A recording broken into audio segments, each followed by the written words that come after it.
Not a high-scoring affair. Again, kind of counter to what we've come to know out of LSU these last couple seasons, right? Right.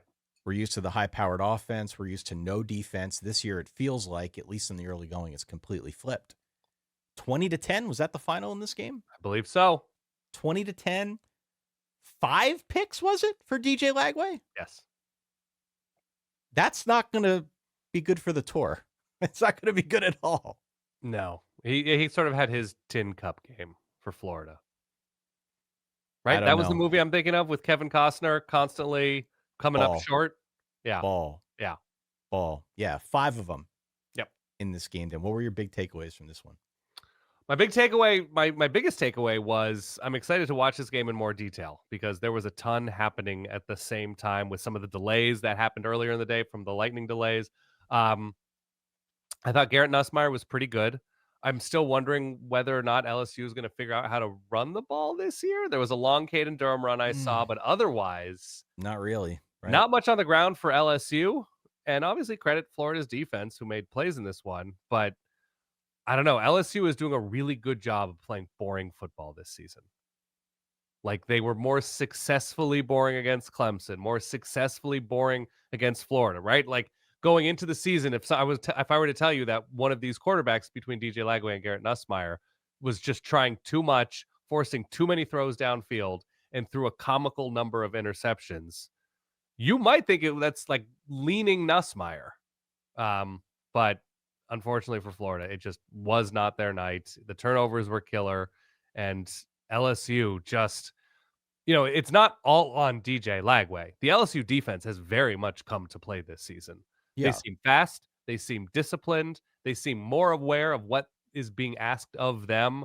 They seem more confident on the field, and I don't I don't know that I love LSU in this moment yet, but I like them a lot right now. And I just you look at Florida's schedule and Dude, I the just pulled it up. sloppiness continues. I just pulled it up. How are you gonna get right against these next teams?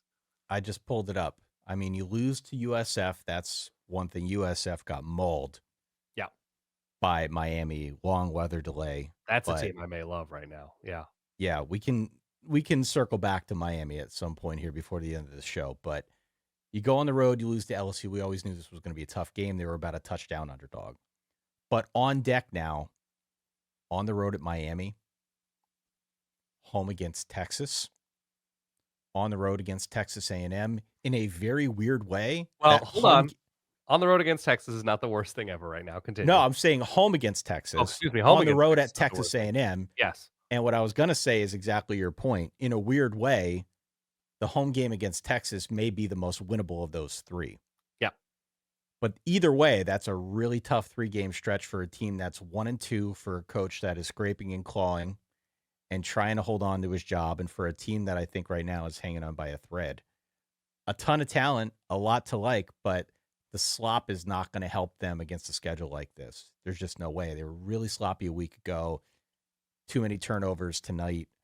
You keep playing like this against the remainder of the schedule. I mean, you get a little bit of a break, I guess, after Texas A&M, but even Mississippi State has been playing pretty well, all things considered. Then you get to the second half of your schedule where you're playing teams like Georgia, Ole Miss, Tennessee. You close out the year at home against Florida State. So there really are very few breaks on this thing. If you got that much slop in a week-to-week basis, that's a real issue. But separately, LSU's schedule at Ole Miss, at Vandy. They have South Carolina. We'll see what Lenora Sellers' situation is in a few weeks. A&M, at Bama, and at Oklahoma. There's just so much entertainment ahead. I can't wait. It's incredible.